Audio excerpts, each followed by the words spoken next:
Bismillah, Bismillahilladzi la ilaha illa huwal samad alladzi lam yalid wa lam yulad wa lam yakul lahu kufuwan ahad.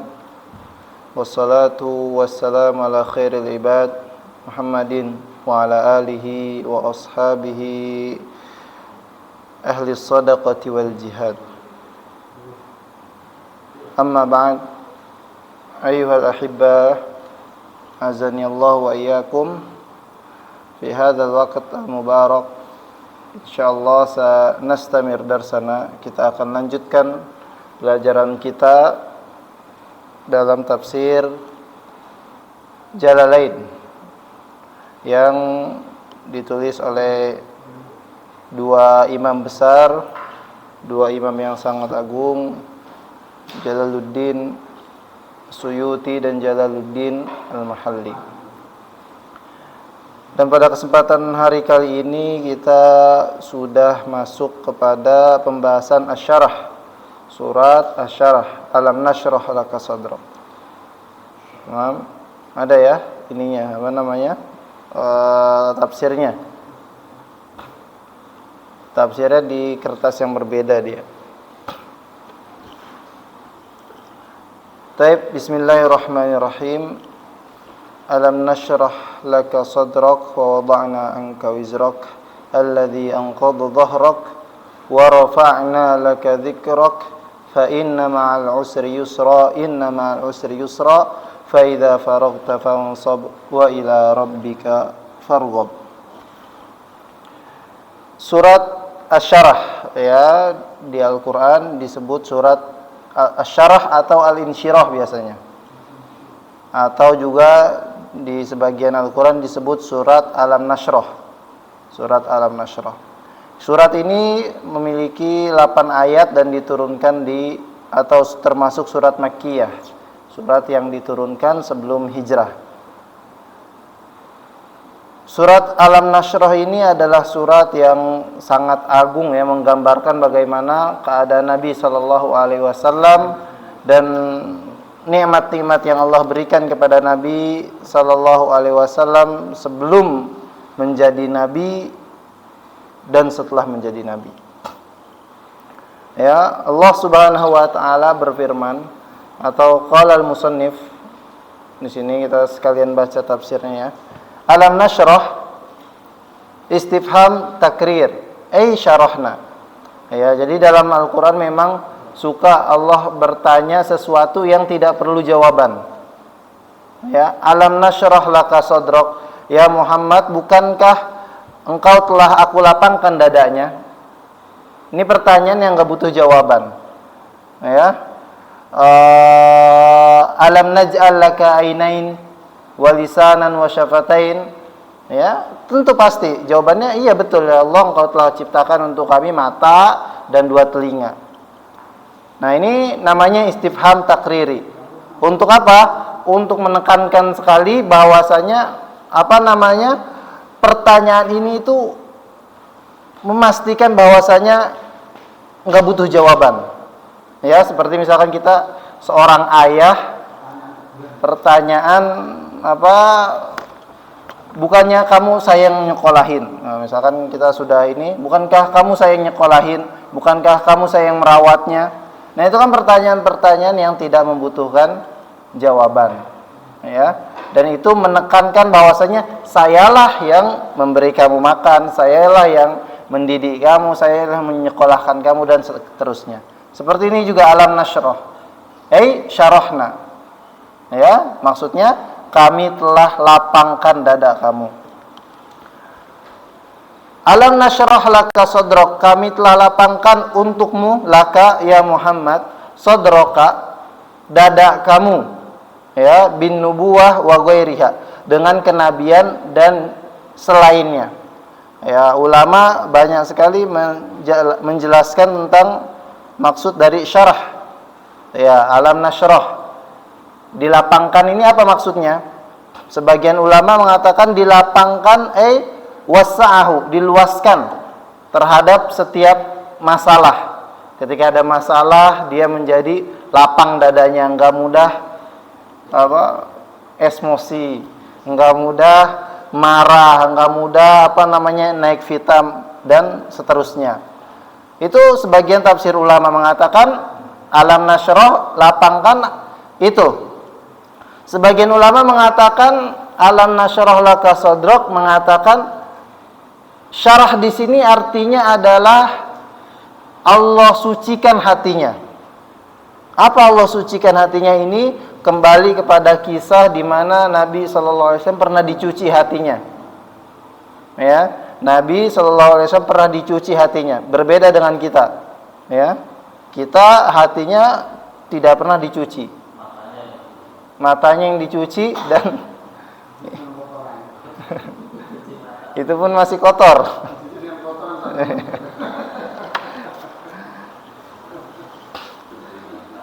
Nabi dicuci, pernah dicuci hatinya 2 kali. Itu yang membedakan kita dengan Nabi, atau yang membedakan Nabi dengan manusia-manusia lainnya. Ya, sebagian riwayat mengatakan 3 kali. Ya, yang kuat adalah 2 kali. Pertama ketika di kisah Halimah Sa'diyah. Ya, kisah Halimah Sa'diyah ketika beliau masih kecil, ya, masih sangat kecil, dibelah dadanya, ya, didatangi 2 orang, lalu saudara sepersusuannya memanggil beliau, melihat beliau didatangi 2 orang, yang dimana akhirnya saudara sepersusuan ini takut, langsung menghadap Halimah Sa'diyah. Lalu dikatakan, wahai ibu, ini saudaraku didatangi 2 orang yang diangkat, tiba-tiba saya lihat seperti dibedah ininya dadanya. Dan nanti ketika dewasa Nabi pernah nunjukin bekas belahan dadanya. Nah, berarti benar-benar dibedah, bukan fiksi, bukan majaz, bukan, tapi betul-betul dibedah, disobek, dikeluarkan hatinya, lalu dicuci dengan air zam-zam. Nah, dengan wadah dari emas, terus dicuci dengan air zam-zam. Dicuci, dikeluarin kotoran-kotorannya, hitam. Ada hitam-hitam, dan itu adalah nuktoh-nuktoh syaitan. Tanda-tanda atau hitam-hitam dari syaitan. Ya. Nah, itu yang pertama, kisah Nabi pertama dibersihkan hatinya. Yang kedua, syarah yang kedua, dilapangkan yang kedua adalah ketika beliau mau Isra Mi'raj. Mau Isra Mi'raj ini adalah syarah yang kedua, atau dicuci Nabi hatinya yang kedua kalinya. Kenapa dicuci untuk yang kedua kalinya? Karena persiapan untuk bertemu Allah Subhanahu wa taala. Ya, persiapan karena mau bertemu sesuatu yang spesial ini harus betul-betul dicuci. Dan ini ada makna tersirat, ya. Mi'raj itu kan ini setelah kisahnya panjang, ya.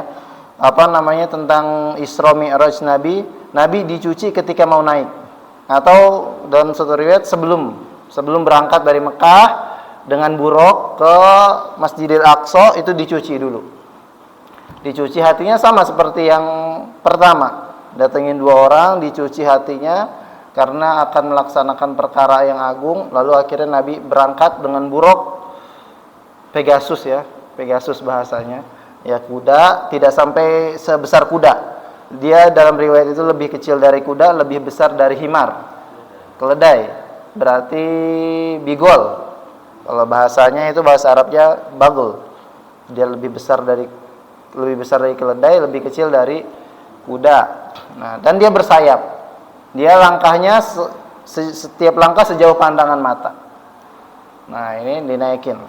Lebih cepat dari motor ninja, lebih cepat dari apa? Enggak ada lah. Enggak ada yang nyamain. Nah, ketika nyampe ke Masjidil Aqsa, itu Nabi SAW mengikat bigolnya di batu di Masjidil Aqsa, lalu sholat bersama para nabi. Ada yang mengatakan seluruh nabi, ada yang dalam riwayatnya bersama anbiya. Anbiya itu kan jamak taklil, ya. Itu beberapa nabi. Itu betul, nabinya diturunin, dikumpulkan di situ, nabi jadi para imam. Dan ini menandakan bahwasanya Musa, Isa, Ibrahim itu semua jadi makmum Nabi. menandakan bahwasanya beliaulah para imam dari para nabi, ya. Imamul Anbiya wal Mursalin, makanya kita sering nyebutkan dalam muqaddimah muhadharah. Pemimpin para nabi dan para rasul, dan ketika itu setelah sholat, setelah bertemu dengan para nabi, disitulah Nabi sallallahu alaihi wasallam berangkat ke Sidratul Muntaha, ke langit ketujuh. Ke langit ketujuh dengan tahap-tahap, udah nggak naik buruk. Buruknya ditinggal di situ, naiknya bersama Jibril alaihissalam, ya. Berangkat pertama ketemu malaikat, ya. Ini mungkin di kisah-kisah Isra Mi'raj diceritakan, cuman biasanya nggak detail. Biasanya dai-dai nyebutin tentang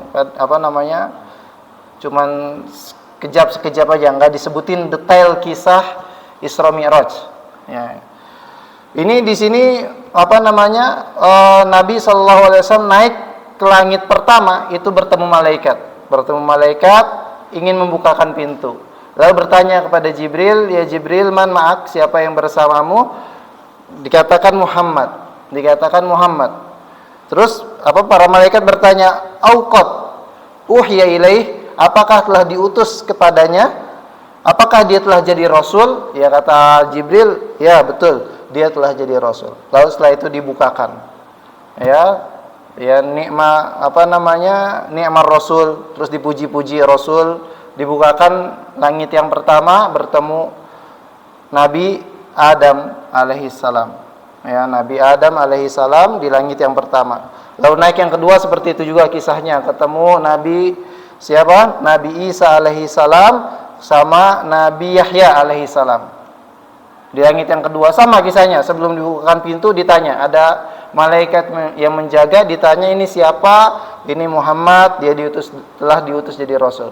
Dibukakan yang ketiga, pintu langit yang ketiga, itu di sana ada malaikat, ada Nabi setelah Isa dan Yahya di langit kedua bertemu dengan Nabi Yusuf alaihissalam. Ketiga bertemu dengan Nabi Yusuf alaihissalam. Lalu naik lagi ke langit yang keempat, bertemu dengan Nabi Idris alaihissalam. Naik lagi yang kelima, ketemu Nabi Harun alaihissalam. Naik yang keenam, ketemu Nabi Musa alaihissalam. Naik yang ketujuh, ketemu Ibrahim alaihissalam. Ya, jadi itu urutan-urutan para nabi yang menghuni langit-langit. Yang pertama siapa?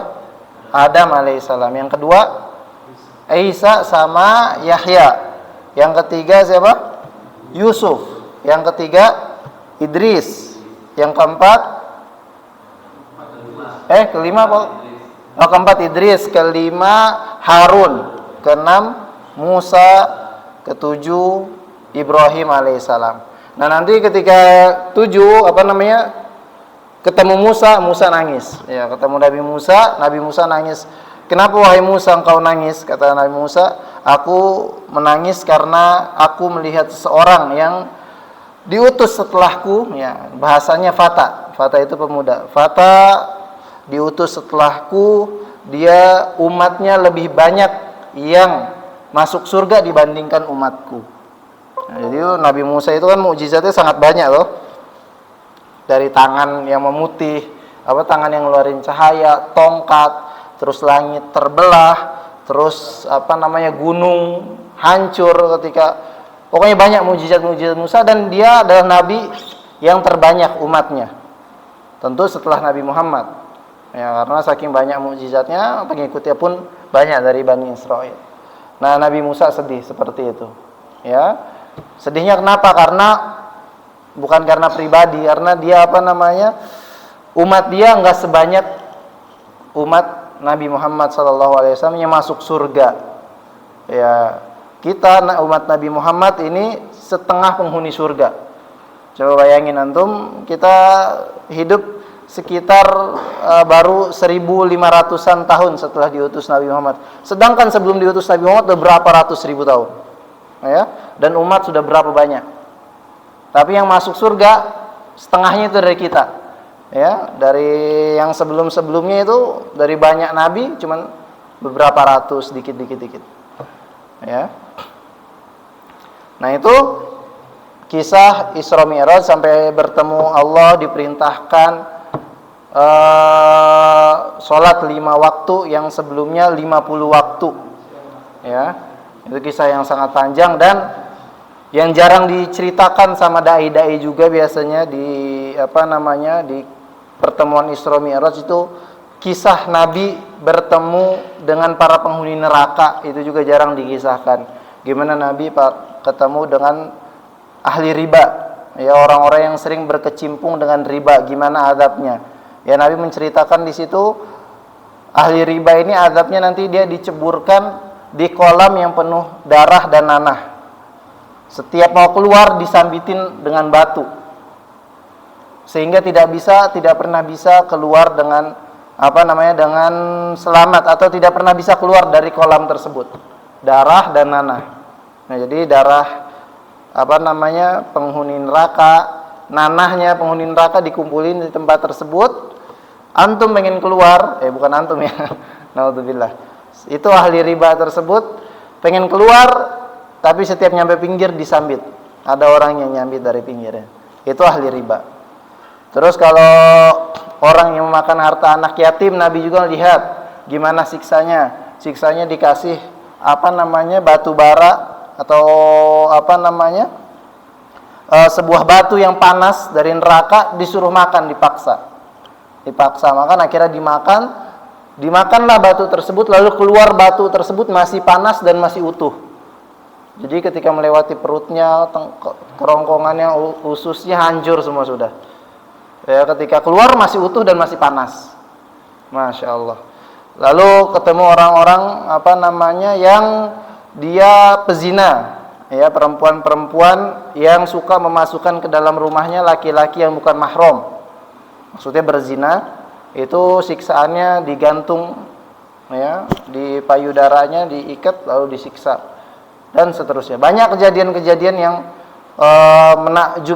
menakjubkan ketika peristiwa Isra Mi'raj. Lah Ustaz, kan neraka belum ada, Ustaz. Belum ada yang masuk neraka. Iya, belum ada yang masuk neraka pada waktu itu, betul. Dan itu adalah gambaran yang Allah gambarkan. Manusia-manusianya itu bukan bukan manusia yang sudah masuk neraka, tapi Allah gambarkan ketika orang masuk neraka, inilah siksaannya. Karena neraka sekarang belum ada penghuninya. Ya enggak? Kan nanti masuk neraka manusia. Manusia masuk nerakanya ketika telah meninggal, telah kiamat, telah dihisab, dihitung, baru masuk neraka. Sekarang belum. Itu akidah yang kita yakini. Tapi neraka apakah sudah ada? Sudah ada. Surga apakah sudah ada? Sudah ada. Cuman penghuninya belum. Ya. Bahasanya apa? Kalau para nabi dan para syuhada itu kan dalam hadisnya itu di burung-burung, di paruh-paruh burung ruhnya di paruh-paruh burung melihat kenikmatan surga. Iya. Nanti Mas, mereka sekarang sedang menikmati nikmat kubur. Iya, jangan buru-buru nikmat kubur. Nikmat kubur juga enak, ya, tenang, semuanya nikmat. Karena di kubur itu kita ditampakkan nikmatnya. Tampakkan nikmatnya surga, dan itu sudah pasti ya, para nabi dan para syuhada itu sudah jelas. Sudah jelas, yang belum jelas kita, Mas. Apakah yakin aja, bismillah.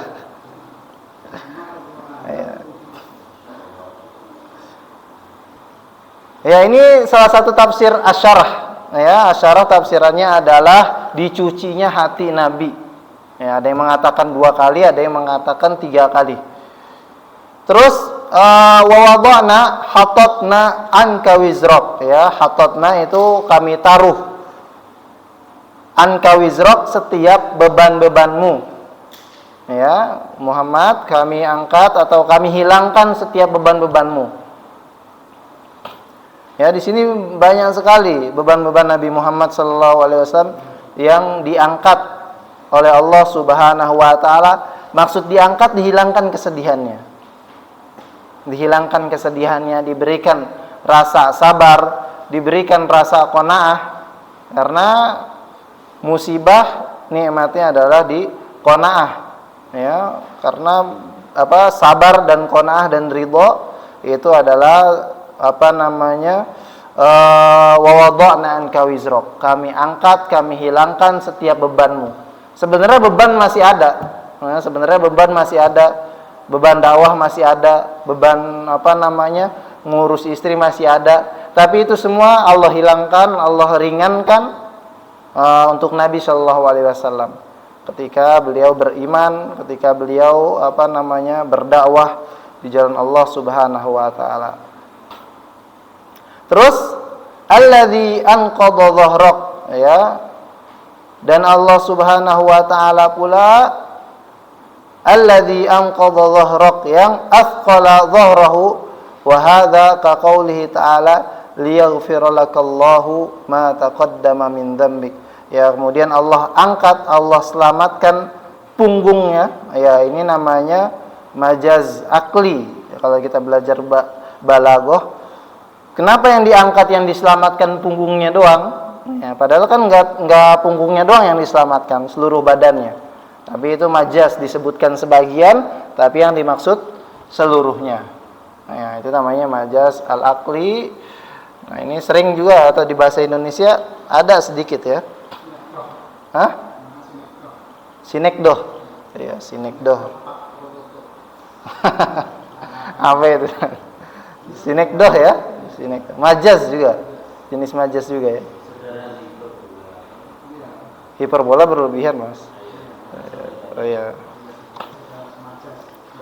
Ya. Kemana aja nggak kelihatan batang hidungmu, batang hidung. Padahal yang dimaksud semua. Ya. Dan terus itu banyak di Al-Quran banyak tentang majaz-majaz yang bukan di sini pembahasannya. Ya, terus Allah Subhanahu wa taala berfirman, wa rafa'na laka dzikrak. Dan kami angkat untukmu namamu wahai Muhammad. Ya, bi an tudkar ma'a dzikri fil adzani wal iqamah wat tasyahhud wal khutbah wa ghairiha.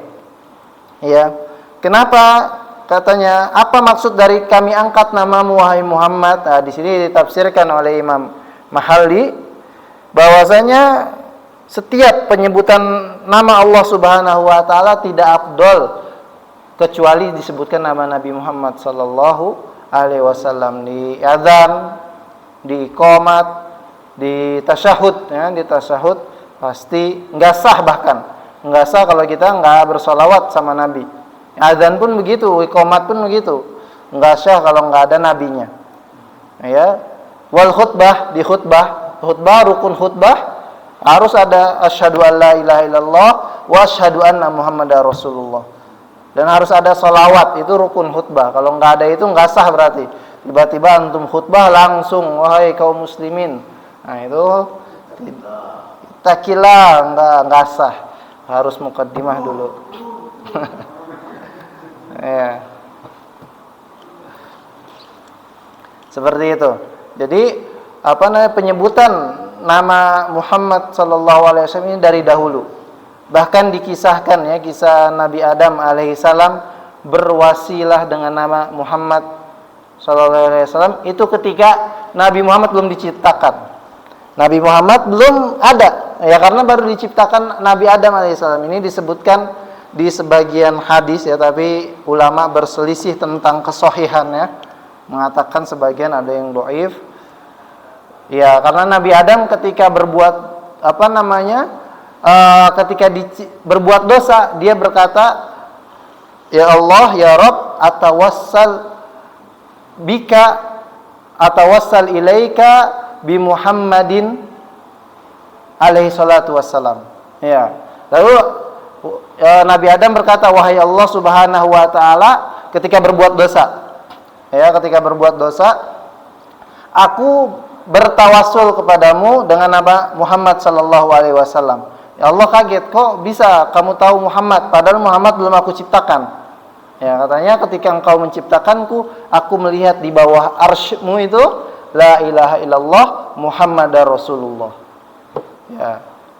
Jadi ketika Adam diciptakan, Adam melihat di bawah arsy Allah itu la ilaha illallah Muhammad Rasulullah. Ya, makanya ketika dia berbuat dosa, dia bertawassul dengan Muhammad, dengan Muhammad. Nah, ini salah satu dalil bahwasanya Nabi Muhammad sudah selalu disandingkan dengan nama Allah Subhanahu wa taala dari zaman dahulu, bahkan dari sebelum adanya Nabi Muhammad. Ya. Itu Nabi Muhammad salatullahi wassalamuhu alaihi.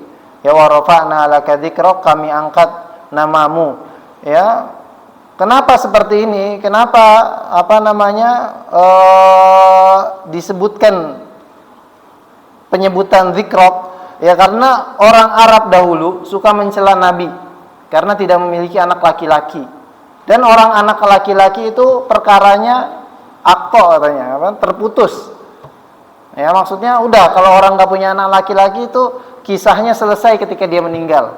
Karena nggak ada anak laki-laki yang meneruskan perjuangannya, meneruskan tahtanya, meneruskan setiap kehebatan beliau.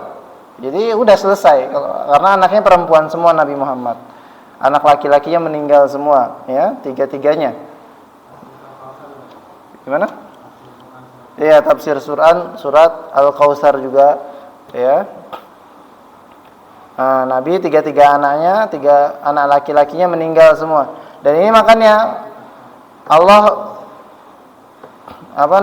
mengatakan wa rafa'na laka dzikrak. Kami angkat namamu dan penyebutanmu wahai Muhammad. Kami angkat untukmu penyebutanmu. Ya, bahkan dari sebelum Nabi Muhammad meninggal sudah dipastikan seperti itu. Makanya bahasanya fi'il madhi. Ya, fi'il madhi untuk menandakan tahqiq. Ya. Tahqiq betul-betul akan terjadi, dan ini sering kita sebutkan di tafsir-tafsir surat yang lain. Ya. Idzas sama'un syaqqat. Insyaqqat itu kan fi'il madhi. Ketika langit terbelah. Emang sudah terbelah langitnya? Kan belum. Ya toh? Itu menandakan apa? Menandakan pasti terbelah. Pasti terbelah. Makanya mereka fi'il madhi. Nah, ini udah lepas dari kaidah jurumiyah Ustaz ya. Kalau jurumiyah yang telah lampau, kalau madhi itu, tapi dalam segi balaghah, segi ilmu balaghah itu sudah berbeda. Kadang dipakai fi'il madhi untuk menandakan suatu yang pasti terjadi. Makanya di sini pakai fi'il madhi kebanyakan. Ya, wa rafa'na laka dzikrak. Pasti akan kami angkat namamu wahai Muhammad. Ya. Dan ini sudah terbukti sekarang. Justru orang-orang yang mencela Nabi, perkaranya terputus, mereka lah yang namanya enggak terkenang. Ya, seperti Walid ibnu Mughirah, terus Abu Jahal dan seterusnya. Itu mereka orang-orang yang banyak anak laki-lakinya, tapi perkaranya terputus. Meskipun banyak anak laki-lakinya, karena apa? Karena itulah tidak memiliki keberkahan atau meninggal dalam kekafiran, ya. Terus fa inna ma'al usri yusra. Nah, ini di sini penting. Fa inna ma'al usri yusra, al-usr syiddah, yusran suhulah, ya. Usr itu kesulitan, yusran itu kemudahan. Terus Allah Subhanahu wa taala mengulang lagi, inna ma'al usri yusra. Sesungguhnya dalam setiap kesulitan pasti ada kemudahan. Wan nabiyyu sallallahu alaihi wasallam qasa minal kuffar syiddatan summa hasala lahul yusr binasrihi alaihim. Ya. Di sini kisah Nabi sallallahu alaihi wasallam tentu banyak sekali ya tentang menggambarkan kesusahan-kesusahan beliau. Tapi kita ingin mentafsirkan kenapa Allah Subhanahu wa taala mengulang ayat ini dua kali. Yang pertama, untuk menekankan kepada hamba-hambanya bahwa setiap kesulitan pasti ada kemudahan. Ya. Dan ini biasanya sulit untuk diresapi, dimaknai bagi orang-orang yang sedang terkena kesulitan. Ya, kalau yang nggak ada kesulitan mungkin mudah memahaminya. Tapi kalau yang sedang tertimpa musibah, musibahnya berat, ingat ayat ini berat memahaminya. Kalau disebutkan cuma satu kali kurang. Fa inna ma'al usri yusra. Di setiap kesulitan pasti ada kemudahan. Itu ya Allah, kayak kurang percaya gitu. Kurang percaya. Makanya Allah tekankan lagi, innamal usri yusra. Ya. Pasti sudah ini taukid lafzi namanya. Ya, ada taukid ma'nawi. Taukid ma'nawi itu dengan nafsu, kullu, ain, ajma, abta, waqta, wabso, itu adalah taukid ma'nawi. Ini adalah kita taukid lafzi. Lafadznya diulang 2 kali untuk menekankan betul-betul bahwasanya Allah Subhanahu wa taala akan memberikan jalan keluar di dalam setiap kesulitan, ya. Inna nasra ma sabr, sungguhnya kemenangan bersama dengan kesabaran. Wa innal faraja ma'al karb, ya, kata Nabi ya dalam hadis, sungguhnya jalan keluar itu bersamaan dengan kesusahan. Inna ma'al usri yusra. Nah, dan setiap kesusahan itu pasti ada kemudahan. Dan bahasanya ikhwah, fa inna ma'al usri yusra, bukan fa inna ba'dal usri yusra. Bahasanya ini loh, pemilihan bahasa Allah Subhanahu wa taala. Allah Subhanahu wa taala mengatakan fa inna ma'al, make ma'a, bukan make ba'da. Kan kalau make ba'da juga bisa. Setiap setelah kesulitan pasti ada kemudahan, cocok juga toh. Fa inna ba'dal usri yusra, cocok toh. Tapi Allah makainya ma'a. Kenapa? Karena kalau make lafaz ba'da itu seseorang akan menganggap bahwa yusra itu kemudahan itu datangnya akan jauh setelah usr. Paham ya? Jadi kalau pakai lafaz ba'da, setelah, itu orang akan mengira bahwasanya kemudahan itu datangnya ya setelah kesusahan, setelahnya nggak tahu lama apa cepat atau membutuhkan waktu yang sangat lama, nggak tahu. Tapi di sini makanya ma'a. Ma'a itu ma'iyah, suhbah, bareng. Nah, setiap kesulitan pasti ada di dalamnya kemudahan. Dan di sini lafadznya pun al-usranya pakai alif lam. Ya, fa innamal usri yusra. Terus yang keduanya juga sama, perhatikan. Yang keduanya innama'al usri yusra. Apa di balik lafadz alif lam ini? Ya, kata ulama mengatakan ini lafadz alif lam menunjukkan ma'rifah, menunjukkan satu perkara yang sudah diketahui. Satu perkara yang sudah diketahui, pakai alif lam. Terus di ayat yang kedua pakai alif lam lagi. Ini menandakan kesulitannya itu satu. Kesulitannya itu tidak ada bedanya. Ya, kesulitan yang satu, ayat yang sebelumnya fa inna ma'al usri yusra. Terus inna ma'al usri yusra. Itu satu masalahnya. Karena pakai alif lam ma'rifah. Ya. Sedangkan yusra pakai nakirah, tidak pakai alif lam, menandakan itu ta'addud. Banyak. Berarti dalam setiap satu kesulitan minimal ada 2 kemudahan. Minimal ada 2 kemudahan. Dan ini disebutkan juga di dalam tafsir Ibnu Katsir. Banyak Imam Ibnu Katsir itu meriwayatkan tentang hadis-hadis dan athar-athar yang berkaitan tentang setiap kesulitan pasti ada kemudahan. Salah satunya adalah hadis yang mengatakan idza ja'al usr fi hadzal juhr la dakhala al yusr ila hadzal juhr fa yukhrijuhu. Ya, katanya seandainya di dalam hadis tersebut dikatakan seandainya ada kesulitan datang sekarang, masuk ke lubang ini, pasti kemudahan akan masuk ke lubang yang sama dan mengeluarkan kesulitan tersebut. Ya, dalam hadis yang lain Nabi sallallahu alaihi wasallam bersabda, "Lan yaglibal usru yusrain." Ya, dalam hadis itu, "Lan yaglibal usru yusrain." Dalam hadisnya disebutkan apa? Sesungguhnya satu kesulitan tidak mampu mengalahkan 2 kemudahan. Ya, dalam hadis disebutkan, "Lan yaglibal usru yusraini." Nah, satu kesulitan nggak akan mungkin bisa mengalahkan 2 kemudahan. 2 kemudahan. Cuman masalahnya apa? Ya sebenarnya ini bukan masalah ya, isyarat dari Allah Subhanahu wa taala. Solusinya apa? Solusinya fa idza faragta fansab. Ya. Jika kamu kosong, ya di sini ditafsirkan fa idza faragta minas shalah fansab it'ab fid du'a. Ya, ini salah satu tafsirnya ya. Jika kamu selesai dari sholat, maka mulailah berletih-letihan dalam doa.